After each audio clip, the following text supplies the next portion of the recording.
Sono molti i luoghi che nel tempo hanno accumulato una fama fatta di misteri, oscuri segreti e sovrannaturale. Oggi esploreremo la storia di uno di questi posti, un posto che da secoli è associato al più oscuro e spaventoso dei luoghi: l'inferno.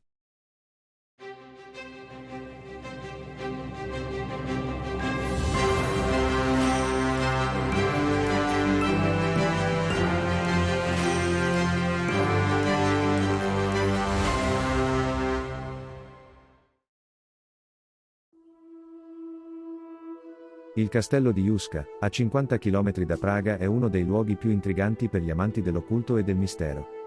Costruito nel mezzo del nulla, senza alcun accesso all'acqua e senza apparente scopo o utilizzo utile. Il maniero è interamente edificato intorno ad un pozzo senza fondo, quasi a voler celare al mondo esterno qualcosa di orribile. Fu costruito nel XIV secolo dal re boemo Ladislao II e da quel momento passò di mano in mano, venendo ristrutturato in chiave rinascimentale alla fine del 1500 fino a finire in rovina nel 1700. Nel 1900 le storie e le leggende che circondavano questo castello attirarono le attenzioni dei nazisti, che ne presero quindi possesso. Al contrario di altre fortezze di quel periodo, questo castello non era stato progettato per ospitare il re o la famiglia reale. Infatti il castello non solo non si trova in una particolare zona strategica, ma non trova nemmeno su nessuna rotta commerciale e non è nelle vicinanze di centri abitati. Altre particolarità riguarda le difese, che furono costruite verso l'interno, invece che verso l'esterno come in ogni altro castello, quasi come se il castello non fosse stato costruito per tenere qualcuno fuori, ma anzi per intrappolare qualcuno o qualcosa all'interno. Non ci sono scale dai piani superiori al cortile interno e le finestre dei piani superiori sono bloccate dall'interno da spessi muri, anche se dall'esterno sembrano essere vere e proprie finestre.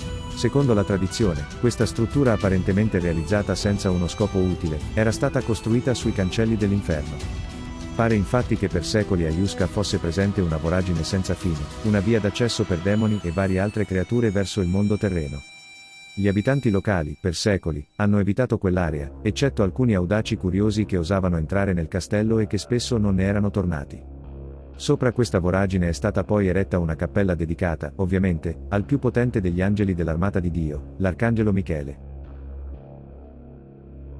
La cappella è eccezionale non solo per la sua posizione e la sua funzione di guardiano, ma anche per elementi come gli affreschi che decorano i muri raffiguranti dei demoni che tentano di uscire dalla scena verso il fruitore.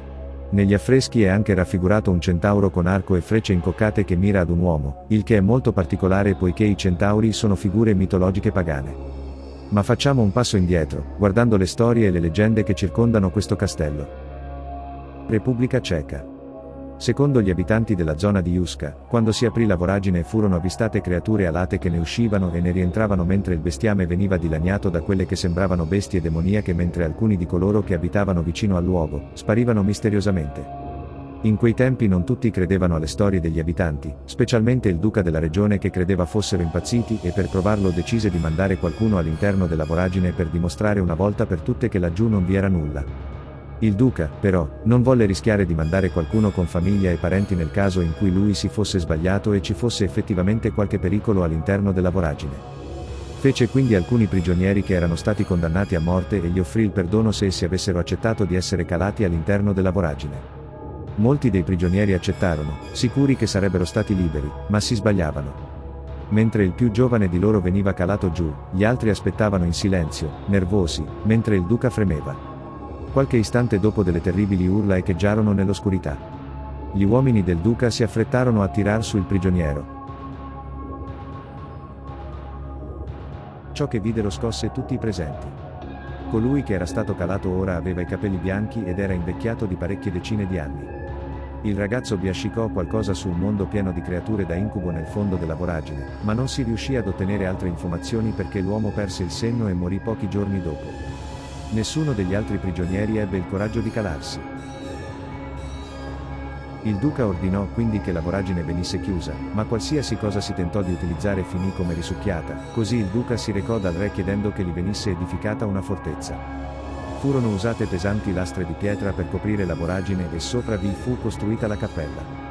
Da quel momento gli abitanti dei villaggi vicino evitarono di avvicinarsi alla fortezza, ma la fama attirò alcuni personaggi particolari che decisero di risiedervi. Infatti, nei primi anni del 1600 un mercenario svedese di nome Oronto occupò il castello per farne la sua residenza. Oronto si dedicava a pratiche di magia nera e tentava di creare l'elisir di lunga vita per raggiungere l'immortalità, rinchiudendosi ogni notte nel suo laboratorio alchemico. Credeva di poter utilizzare l'energia oscura del castello come sorta di ingrediente.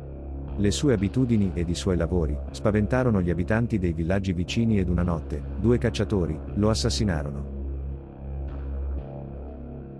Nel 1836 un poeta, Karel Kmocha, stava attraversando la regione a piedi ed ebbe il coraggio di passare una notte nel castello abbandonato. In una lettera ad un amico, Edward Heindel, descrisse un sogno o meglio, una sorta di visione, che ebbe mentre si trovava nel castello. Nella visione Mocha era sceso nel cortile ed aveva notato uno strano buco nel terreno e, curioso, si era avvicinato per guardarci dentro. In quel momento si ritrovò circondato dal buio più totale e si ritrovò teletrasportato nel futuro, nell'anno 2006 a Praga. Vide la città totalmente meccanizzata e soffocata dallo smog, un incubo pieno di oscurità e soffocato dallo smog. Vagando terrorizzato senza metà nel crepuscolo, venne avvicinato da una ragazzina che gli disse che lui era in una piccola sciagura. Dopodiché si trovò a camminare nella notte in mezzo a delle colline di arenaria, così egli le definì, piene di buchi dai quali usciva una inquietante luce gialla che per alcuni è incredibilmente simile al moderno sviluppo abitativo e che quindi ricordi i grandi condomini che oggi svettano nella periferia di Praga. Purtroppo il poeta morì poco tempo dopo la sua visita al castello. Tutto ciò ha portato alcuni a credere che il castello di Juska potrebbe non essere solo un portale per l'inferno o, almeno, non l'inferno che immaginiamo noi. Qualcuno crede che il portale possa portare in un'altra dimensione piena di fuoco, di fumo e di creature demoniache che potrebbe non essere l'inferno di per sé, ma un mondo parallelo che ha subito un evento apocalittico di tale entità da aprire il portale. Furono queste storie ad attirare l'attenzione dei nazisti durante il secolo scorso. Infatti dal 1939 al 1945, il castello venne occupato dai nazisti e fu sede di alcuni esperimenti occulti. Purtroppo, i registri e le prove di questi esperimenti furono distrutti quando alla fine della guerra i nazisti dovettero abbandonare la fortezza. Essi avevano anche minato il perimetro della fortezza. Un po' esagerato se non ci fosse stato nulla di particolare in ciò che stavano facendo là dentro, non credete? Pare che dei tanti libri confiscati dai nazisti, alcuni riguardanti l'occulto siano stati ritrovati proprio all'interno del castello di Juska. Non rimane quindi traccia di ciò che i nazisti fecero all'interno del castello, tuttavia durante gli ultimi restauri, sono stati trovati, sotto il pavimento, degli scheletri di soldati nazisti che erano stati giustiziati dai loro stessi compagni, o almeno, così pare. Nonostante la sua fama, nel 1999 il castello fu aperto al pubblico ed è tuttora visitabile. Eppure le voci riguardo il castello resistono ancora, dopo secoli. I visitatori riportano di aver sentito urla non umane e rumori di graffi sotto il pavimento della cappella come se qualcuno o qualcosa volesse uscirne. I locali che lavorano nei dintorni affermano di aver visto cose e creature nei boschi intorno al castello, tra cui creature alate, esseri per metà umani e per metà cani. Inoltre, spesso, degli uccelli cadono morti nel cortile. Il castello di Juska è, però, sede di altri misteri oltre che la porta per l'inferno. Molti visitatori, infatti, sostengono di aver avuto incontri soprannaturali, da fantasmi che seguono le persone nei corridori a curiose presenze simili ad animali. I custodi affermano di aver visto più volte il fantasma di un uomo senza testa con il sangue che usciva dalle sue fatali ferite. Anche i lavoratori che ristrutturarono il castello sentirono voci e videro cose che li lasciarono turbati. In particolare un operaio aveva udito una voce che veniva da dentro i muri della cappella e che parlava una lingua a lui sconosciuta. A quel punto, terrorizzato, era scappato. Si ricordava però una parola in particolare, tra quelle che aveva sentito, la parola è Seraph, che indica un essere celeste menzionato nel Vecchio Testamento e che, secondo i cristiani, appartiene all'ordine di angeli più vicini a Dio. Sia i custodi che i turisti che i ricercatori del paranormale, affermano che, come vuole la leggenda, il castello è custodito da una figura vestita di nero, con mantello e cappuccio neri, priva di volto. Egli non è cattivo, adempie solo al suo compito di guardiano. Non ci è dato sapere cosa ci sia di vero in queste storie, ma una cosa è certa. La peculiarità di questo castello lo rende uno dei posti più misteriosi ed oscuri del mondo. Se il video ti è piaciuto, lascia un like ed un commento e se ti piacciono i video come questo puoi iscriverti al canale, è gratis. Al prossimo video!